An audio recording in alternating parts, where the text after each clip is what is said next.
साथियों, ये कानून लागू हुए 6-7 महीने से ज्यादा समय हो चुका है, लेकिन अब अचानक भ्रम और झूठ का जाल बिछाकर अपनी राजनीतिक जमीन जोतने के खेल खेले जा रहे हैं। किसानों के कंधे पर बंदूक रखकर वार किए जा रहे हैं। आपने देखा होगा, सरकार बार बार पूछ रही है, मीटिंग में भी पूछ रही हैं, पब्लिकली पूछ रही हैं। हमारे कृषि मंत्री टीवी इंटरव्यू में कह रहे हैं, मैं खुद बोल रहा हूं कि भाई आपको कानून में किस क्लॉज में क्या दिक्कत है, बताइए।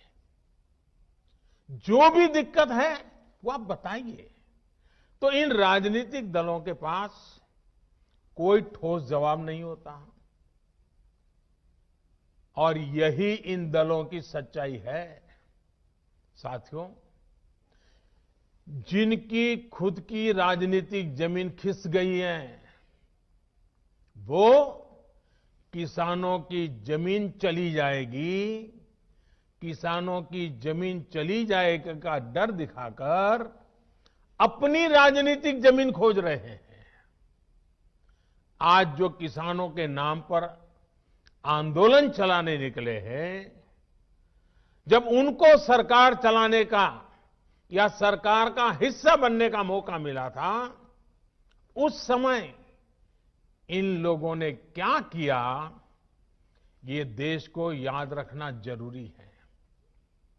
मैं आज देशवासियों के सामने, देश के किसानों के सामने, इन लोगों का कच्चा चिट्ठा भी देश के लोगों के सामने, मेरे किसान भाइयों बहनों के सामने आज मैं खुला करना चाहता हूं, मैं बताना चाहता हूं।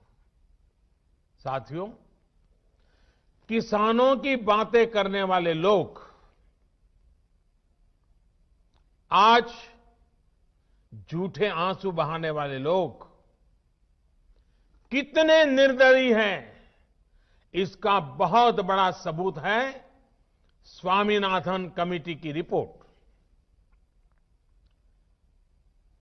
स्वामीनाथन कमीशन की रिपोर्ट आई, लेकिन ये लोग स्वामीनाथन कमेटी की सिफारिशों को 8 साल तक दबाकर बैठे रहे। किसान आंदोलन करते थे, प्रदर्शन करते थे, लेकिन इन लोगों के पेट का पानी नहीं लिहला। इन लोगों ने यह सुनिश्चित किया कि इनकी सरकार को किसान पर ज्यादा खर्च न करना पड़े, इसलिए इस रिपोर्ट को दबा दो। इनके लिए किसान देश की शान नहीं, इन्होंने अपनी राजनीति बढ़ाने के लिए किसान का समय समय पर इस्तेमाल किया है। जबकि किसानों के लिए संवेदनशील, किसानों के लिए समर्पित हमारी सरकार किसानों को अन्नदाता मानती है। हमने फाइलों के ढेर में फेंक दी गई स्वामीनाथन कमेटी की रिपोर्ट बाहर निकाला और इसकी सिफारिश से लागू की। किसानों को लागत का 1.5 गुना एमएसपी हमने दिया।